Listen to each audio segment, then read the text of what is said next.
Here with us now, former Republican congressman from the state of Texas, former presidential campaign candidate Ron Paul. He's out with a new book, The School Revolution, a new answer for our broken education system. Harold Ford and Brian Shackman back at the table as well. Congressman, it's always good to see you. Thank you. We're talking about life on the outside. You retired and got busier, it sounds like. Yeah, people say, have you really retired? And I don't think that's a good term. I can say that I've retired from Congress. Right. I've left Congress. You're still working hard. We want to get to your book in just a second. But obviously, given your position on the Fed over the years, I want to ask you about the front page news in almost every newspaper this morning. Fed stays on easy money course. Quantitative easing continues. What's your take? Well, I'm not surprised, but the markets were certainly surprised yesterday. But I think it's a major admission by Bernanke that things aren't good. You know, the fact that he's doing this and all the markets anticipated, well, maybe the economy has improved. He's literally saying, we're in bad shape. And yet the markets didn't interpret it that way, because the markets are reflecting just that easy money going into stocks, but it doesn't help those 99%, or at least the large middle class and the poor. Won't help them one bit. They're still going to have trouble getting jobs.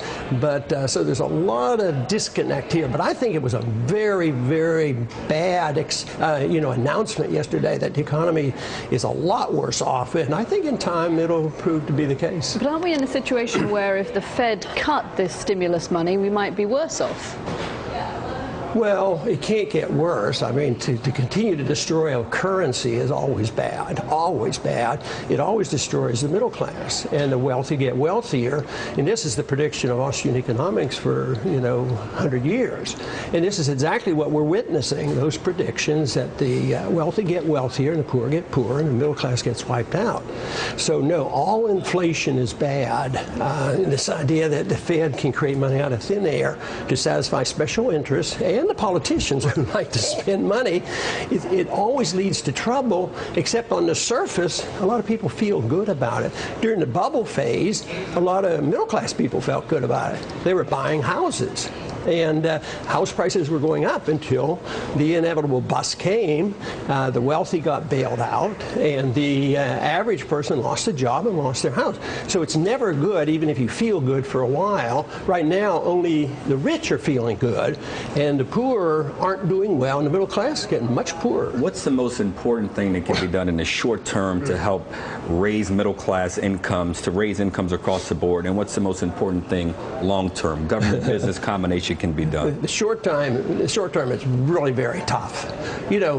If you wanted to say on the short term, if you wanted to intervene and had to intervene, you should have given the money to the poor people, let them pay for their mortgages, don't bail out the rich, which I wouldn't have advised. But on the short term, you could have done that. Long term is the only thing you can do is you have to decide whether you want a few men, maybe women involved in secretly deciding what the interest rate should be. The interest rate, if people don't understand how important the interest rate is, they can't solve this problem. For the middle class or anybody, you have to have savings, you have to have interest rates. That's the message to the business community. But we don't have interest rates other than what is dictated, by a few people. And they're always wrong. They're always wrong, and they always will mislead. And that's why even yesterday is more misleading us on what's really happening. So that artificial manipulation of rates, and we know your opinion about the Federal Reserve, but if you could pull the levers right now, because you can't just go cold turkey, right? I mean, specifically, how would you get to the point where you could adjust it to a more normal assessment of what the rates Well, see, the cold turkey argument has merit to it, because it would be tough. It would be a real shock to the short-term system. But the alternative is a calamity,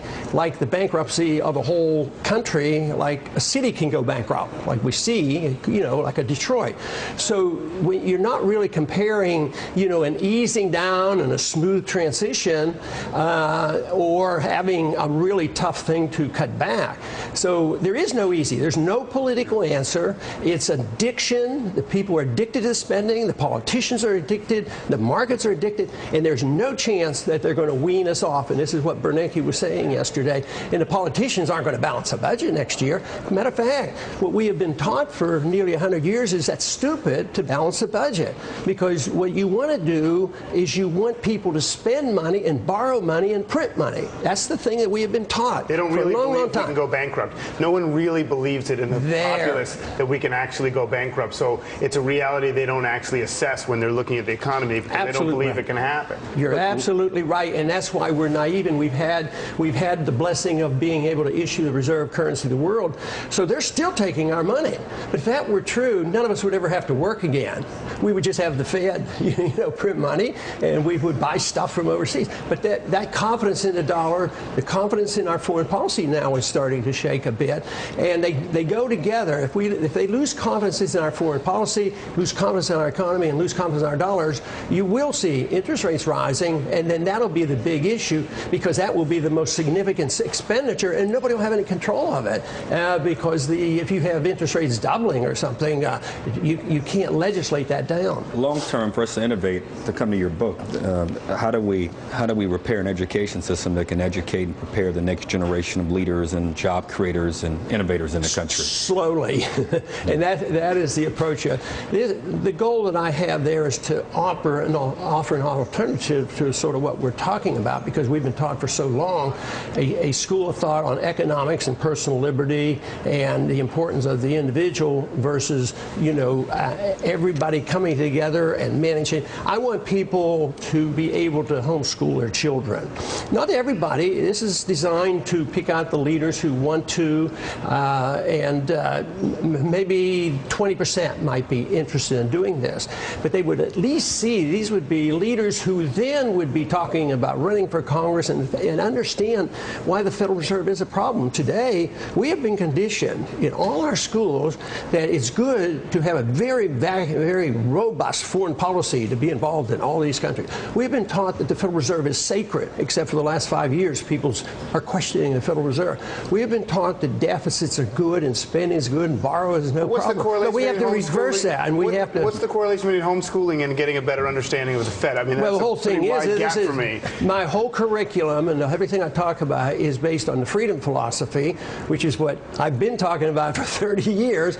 But so the education would be quite different. It would be something where young people would learn at their own pace. They would pick, and they would do it over the internet. It wouldn't cost as much, but they're going to be taught different economics. They would have a different perspective on history. For instance, every one of us has been taught that one of our greatest presidents was Woodrow Wilson. But if you're liberal or conservative, if you look at Woodrow Wilson, he violently abused our civil liberties. He was the one that told us that we had to march around the world. He was the one that changed our foreign policy. And I'd like to show that some of our presidents, the only great presidents, have been the warmongers. And maybe the people who argued for negotiations might be a better president. So it'll be a different approach, but it'll be upfront. It'll be the freedom philosophy. It'll be based on individual freedom and not a collectivist approach that the federal government runs everything down. Now we're coming up with a core curriculum and just more mandates and more controls. And how do you satisfy people who don't like the textbooks? There's no way you can solve that problem other than the fact offer people other choices.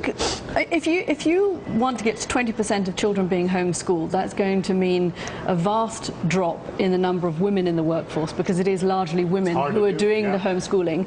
A lot of women can't afford to give up their jobs to homeschool their children. A lot of families can't afford that. And do we actually want to be encouraging women not to take part in the workforce, because we know how valuable that diversity is? I'm concerned about advocating homeschooling on this level when women are having such a hard time already staying in the workforce. Of course, those are the problems created by what I'm trying to correct, because they have to be in the workforce and they have to work and not take care of kids because of the system that we have, because it's survival for them. So you are absolutely right. There is a choice.